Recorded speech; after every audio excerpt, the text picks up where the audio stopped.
नमस्कार साथियों, तेज सिविल के ऑनलाइन प्लेटफॉर्म पर आप सभी का हार्दिक स्वागत एवं अभिनंदन।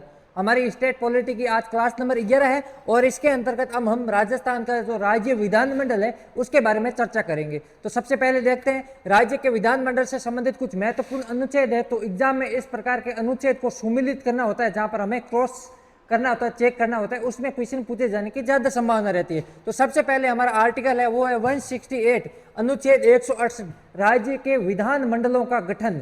अब विधानमंडल किसको कहेंगे? जिस प्रकार केंद्र में संसद होती है उसी प्रकार राज्यों में क्या होती है? विधानमंडल। इसके पार्ट कौन कौन से होंगे? केंद्र में होता है राष्ट्रपति, तो इधर हो जाएगा राज्यपाल। केंद्र में होगी लोकसभा, तो इधर क्या हो जाएगी? विधानसभा। केंद्र में राज्यसभा होती है, उसी प्रकार राज्यों में क्या होती है? विधानमंडल। तो सभी राज्यों में विधानमंडल हो ये जरूरी नहीं है। तो विधानमंडल के पार्ट कौन कौन से हैं? राज्यपाल, विधानसभा और विधान परिषद। फिर हमारा जो अनुच्छेद 169 आता है 169, उसमें विधान परिषद का उल्लेख किया गया है। विधान परिषद का गठन कैसे होगा? तो संसद है जो कि विधि बनाकर, कानून बनाकर विधान परिषद का गठन कर सकती है या फिर उसका उन्मूलन कर सकती है। तो विधान परिषद से संबंधित जो सारी शक्तियां हैं, उसके निर्माण या उसका विनाश है, तो वो किसके पास है? केंद्र सरकार के पास है, संसद के पास है। वर्तमान में भारत में केवल 6 राज्य हैं जिनके पास विधान परिषद है। कौन कौन से हैं? बिल्कुल आराम से याद रह जाएंगे। एक आंध्र प्रदेश, तेलंगाना, दोनों बिल्कुल पास पास में, क्योंकि आंध्र प्रदेश से क्या बना था? तेलंगाना, तो आंध्र प्रदेश तेलंगाना हो जाएगा। फिर साउथ के 2 स्टेट बिल्कुल पास पास में, कौन कौन से? महाराष्ट्र और कर्नाटक, ये भी बिल्कुल पास पास में, तो दिक्कत नहीं होगी। और इधर हमारे दो है, यूपी और बिहार, जो दक्षिण उत्तर भारत के राज्य हैं। तो याद हो गया, कोई दिक्कत नहीं। आंध्र प्रदेश तेलंगाना, उधर महाराष्ट्र के पास कर्नाटक और इधर अपने यूपी और बिहार। तो वर्तमान में 6 राज्यों में विधानमंडल है।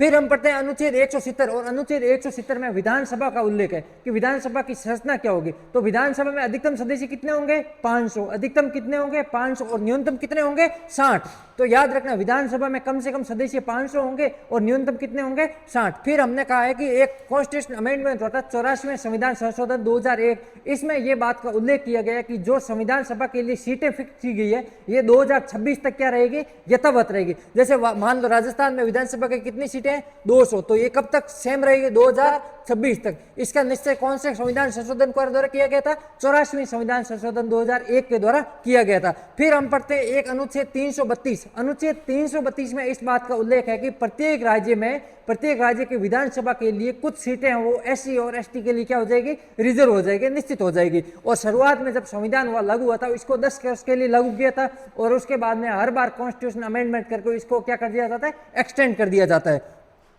तो वर्तमान में भी इसको एक्सटेंड किया गया था, 104वां संविधान संशोधन लागू किया गया था और इसमें के तहत अनुच्छेद 332 का विस्तार करके एससी और एसटी के लिए जो आरक्षण की सीमा है वो 10 वर्ष के लिए बढ़ा दी गई थी।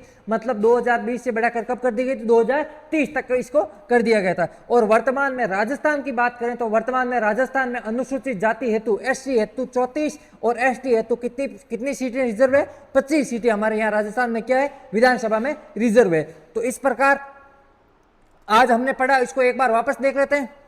सबसे पहले हमने पढ़ा राज्य विधानमंडल 168 में विधानमंडल का उल्लेख। विधानमंडल की संस्था में कौन कौन था? राज्यपाल, विधानसभा और विधान परिषद। फिर 169 पढ़ा, 169 में क्या है? राज्य की विधान परिषद, और विधान परिषद के निर्माण की या फिर उसके उन्मूलन की शक्ति किसके पास है? संसद के पास है। वर्तमान में अपने 6 राज्यों में विधानमंडल है, यूपी, बिहार, आंध्र प्रदेश के पास तेलंगाना और कर्नाटक के पास महाराष्ट्र। फिर हमने पढ़ा अनुच्छेद 170 है जो कि विधानसभा के संबंध में है और विधानसभा की संरचना में कुल कितने? अधिकतम 500 और न्यूनतम कितने सदस्य हो सकते हैं?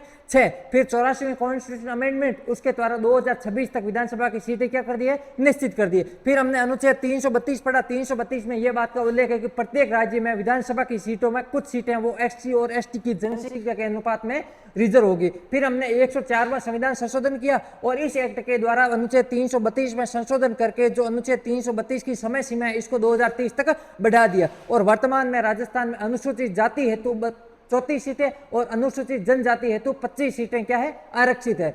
आज के लिए इतना ही, मिलते हैं कल की क्लास में, तब तक के लिए धन्यवाद।